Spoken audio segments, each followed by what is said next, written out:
Dear students, today we will deal with modern theory of interest in this video. इस video में हम ब्याज के आधुनिक सिद्धांत की चर्चा करेंगे।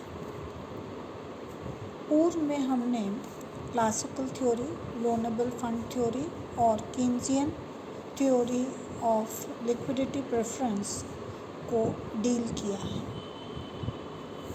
यह सिद्धांत हिग्स और हैंसन के द्वारा प्रतिपादित किया गया था और इसके अंतर्गत दोनों क्षेत्र, मौद्रिक क्षेत्र और वास्तविक क्षेत्र दोनों को सम्मिलित किया गया है। दूसरे शब्दों में हम कहें तो ये लोनेबल फंड थ्योरी और Keynesian theory of liquidity preference of interest दोनों का समावेश है या दोनों का जोड़ है। ये चार घटकों को लेकर सिद्धांत का प्रतिपादन किया गया है: बचत, विनियोग, तरलता पसंद की और मुद्रा की मात्रा। The four variables, that is saving, investment, liquidity preference and quantity of money are taken into consideration at various level of income and rate of interest. तो ये सिद्धांत आईएस और एलएम वक्रों का प्रतिपादन करके ब्याज दर के निर्धारण को दर्शाता है। सर्वप्रथम आईएस वक्र क्या है? इन्वेस्टमेंट, सेविंग कर्व, बचत, विनियोग वक्र। यह वक्र आय के विभिन्न स्तरों पर और ब्याज दर के विभिन्न स्तरों पर बचत और विनियोग के साम्य को दर्शाता है। That is, it shows the various combinations of equality या equilibrium of saving and investment at different level of income and rate of interest. Saving, बचत जो है वो आय पर निर्भर करती है और जैसे जैसे आय बढ़ती है बचत भी बढ़ती है, जबकि विनियोग जो है वो ब्याज दर से प्रभावित होता है। विपरीत संबंध पाया जाता है, ब्याज दर अधिक होगी तो विनियोग कम होगा और ब्याज दर कम होगी तो विनियोग अधिक होगा।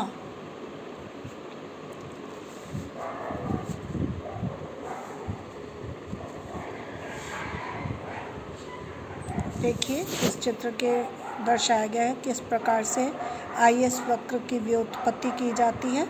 How the IS curve is derived from different combinations of investment and savings. See, initially if we take investment at 6% rate of interest, income जो है वो OY1 है और E1 पर साम्य है जहाँ बचत और विनियोग बराबर है। इसके बाद अगर ब्याज दर घटती है 5% तो विनियोग बढ़ता है और विनियोग वक्र I1 से I2 की ओर विवर्तित होता है। नया साम्य E2 पर है जहाँ बचत और विनियोग बराबर हैं और आय में वृद्धि होती है OY1 से OY2।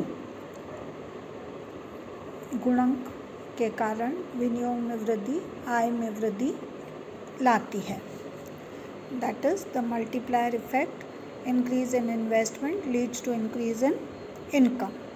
अब इसके बाद हम देखते हैं कि ब्याज दर अगर घट जाती है, 4% होती है, तो विनियोग बढ़कर I2 से I3 हो जाता है। साम्य E3 पर है जहाँ I OY3 है।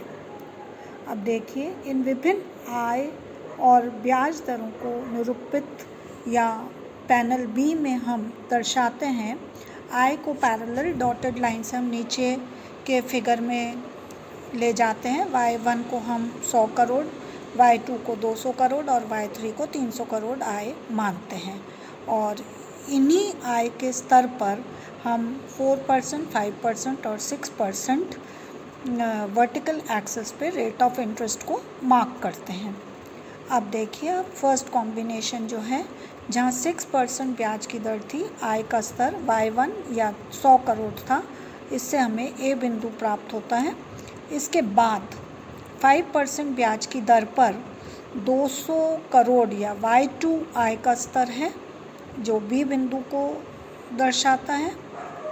और इसके बाद जो है वो आय का स्तर 300 करोड़ या Y3 है, जबकि ब्याज की दर 4% है, जिससे हमें C बिंदु प्राप्त होता है इस कॉम्बिनेशन से। और A, B, C बिंदुओं को जब हम जोड़ते हैं तो IS वक्र की प्राप्ति होती है। Investment saving curve is derived which is downward sloping. इस स्लाइड में पूर्व चित्र की व्याख्या करी गई है। इसमें भी पैनल B को डिटेल में समझाया गया है कि किस प्रकार से IS वक्र विभिन्न ब्याज दर और आय के स्तर पर बिंदुओं की प्राप्ति से IS वक्र को ज्ञात किया जा सकता है। अब आइए LM वक्र, LM लिक्विडिटी प्रेफरेंस और मनी सप्लाई, मतलब यह वक्र कीन्स की जो सिद्धांत है ब्याज का उसके आधार पर निकाला गया है। और ये LM वक्र जो है विभिन्न आय और ब्याज के स्तरों पर मुद्रा की मांग और मुद्रा की पूर्ति के विभिन्न साम्यों को दर्शाता है। इस चित्र में देखिए किस प्रकार से मुद्रा की पूर्ति फिक्स्ड है QM, और विभिन्न लिक्विडिटी प्रेफरेंस वक्र दर्शाए गए हैं। L1Y1 जहाँ मुद्रा की पूर्ति के बराबर है, OR1 ब्याज की दर निर्धारित होती है। और इसके बाद अगर मुद्रा की मांग बढ़ती है तो नया साम्य E2 पर निर्धारित होता है और ब्याज दर OR1 से बढ़कर OR2 हो जाती है। इसके बाद और अधिक अगर मुद्रा की मांग में वृद्धि होती है और मुद्रा की पूर्ति स्थिर है तो नया साम्य E3 पर प्राप्त होता है और ब्याज की दर OR3 है। तो अब इन ब्याज की दर को हम पैरेलल डॉटेड लाइन से पैनल B में मार्क करते हैं और इन विभिन्न ब्याज की दरों पर जो आय का कॉम्बिनेशन है उसको एक्स एक्सिस पे मार्क करते हैं। जैसे Y1 पर ब्याज की दर R1 है, Y2 पर R2 है और Y3 पर R3 है, जिससे हमें K, S और T बिंदु प्राप्त होते हैं। और इन बिंदुओं को जोड़ने से LM वक्र प्राप्त होता है B पैनल में। ये पूर्व में जो चित्र है उसकी व्याख्या इस स्लाइड में की गई है। अब आती है बात कि हिक्स और हैंसन ने किस प्रकार से ब्याज का निर्धारण किया। तो जब हमने LM और IS वक्र को ज्ञात कर लिया तो उसके आधार पर जहाँ IS और LM वक्र बराबर हैं E बिंदु पे, वहाँ साम्य स्थापित होता है। Equilibrium is established where IS is equal to LM curve at E point, the income level is OY and the rate of interest is OR। आय का स्तर OY है और OR जो है वो ब्याज की दर है। इस बिंदु पे दोनों बाजार यानी कि वास्तविक बाजार और मौद्रिक बाजार दोनों साम्य की स्थिति में होते हैं, या हम उसको जनरल इक्विलिब्रियम की संज्ञा भी दे सकते हैं। अब अगर ब्याज की दर OR1 है तो ऐसी अवस्था में आप देखिए कि ब्याज की दर पर जो रियल मार्केट है उसमें रेट ऑफ इंटरेस्ट Y1B है, जबकि मनी मार्केट में रेट ऑफ इंटरेस्ट Y1A अपेक्षाकृत कम है। तो ऐसी अवस्था में जो व्यवसायी है वो निम्न ब्याज की दर पर मुद्रा बाजार से इन्वेस्ट करेगा और वह बोरोड फंड्स को ऊंची ब्याज की दर पे, यानी कि जो वास्तविक मार्केट है जिसमें ब्याज की दर Y1B है उस पर बेचेगा, या higher rate of interest in capital market will invest the borrowed funds at a higher rate of interest in the capital market. इससे क्या होएगा कि OY जो आय में वृद्धि होगी गुणक प्रक्रिया के कारण, और आय बढ़कर OY1 से OY हो जाएगी और ब्याज दर OR1 से पूर्व साम्य स्थिति के ब्याज दर पर OR पर होगा। इसके विपरीत अगर ब्याज की दर OR2 है तो इस स्थिति में जो रेट ऑफ इंटरेस्ट है वो जो मुद्रा बाजार है उसमें DY2 है, जबकि रियल मार्केट में CY2 है। तो रियल मार्केट में ब्याज की दर कम है और मुद्रा बाजार में ब्याज की दर अधिक है। तो ऐसी अवस्था में व्यवसायी जो है वो अपने जो ऋण हैं उससे मुक्त होगा मुद्रा बाजार में, और वह पूंजी बाजार में विनियोग नहीं करेगा, अपितु जो उसके ऋण है उससे वो मुक्ति प्राप्त करता है।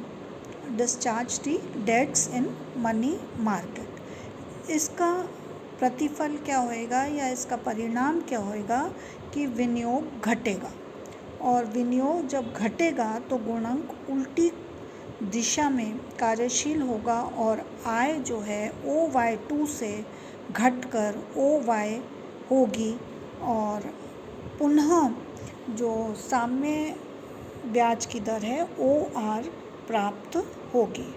तो इस प्रकार से हम देखते हैं कि E बिंदु ही एक ऐसा है जिस पर कि जनरल इक्विलिब्रियम एस्टैब्लिश्ड है और वास्तविक बाजार, रियल मार्केट और मनी मार्केट दोनों ही साम्य स्थिति को प्राप्त हैं।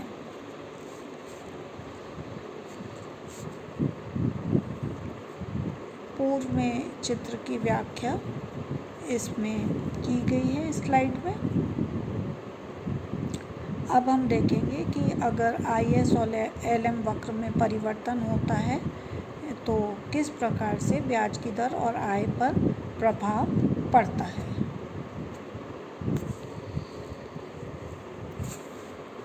सर्वप्रथम जो साम्य स्थिति है IS और LM वक्र E बिंदु पर है, आय का स्तर OY है और ब्याज की दर OR है। इसके बाद अगर विनियोग में वृद्धि होती है तो IS वक्र आगे की ओर विवर्तित होता है IS1 और E1 पर साम्य स्थापित होता है जहाँ LM IS1 के बराबर है। आय OY से बढ़कर OY1 होती है और ब्याज की दर भी बढ़कर OR1 हो जाती है। पर इसके साथ ही अगर मुद्रा की पूर्ति में वृद्धि होती है या मुद्रा की मांग में वृद्धि होती है तो LM वक्र LM से विवर्तित होकर LM1 होता है और साम्य E2 पर होता है जहाँ LM1 IS1 वक्र के बराबर है। ऐसी अवस्था में आय में वृद्धि OY2 होती है किंतु ब्याज दर OR1 से घटकर OR हो जाती है। इस चित्र की व्याख्या स्लाइड में की गई है। तो इस प्रकार से हम देखते हैं कि हम कह सकते हैं कि अगर LM वक्र दिया हुआ है और IS वक्र सीधे हाथ को विवर्तित होता है तो आय में वृद्धि होती है और साथ ही साथ ब्याज की दर में भी वृद्धि होती है। किंतु अगर IS वक्र दिया हुआ है और LM वक्र सीधे हाथ को विवर्तित होता है तो आय बढ़ती है किंतु ब्याज की दर घटती है।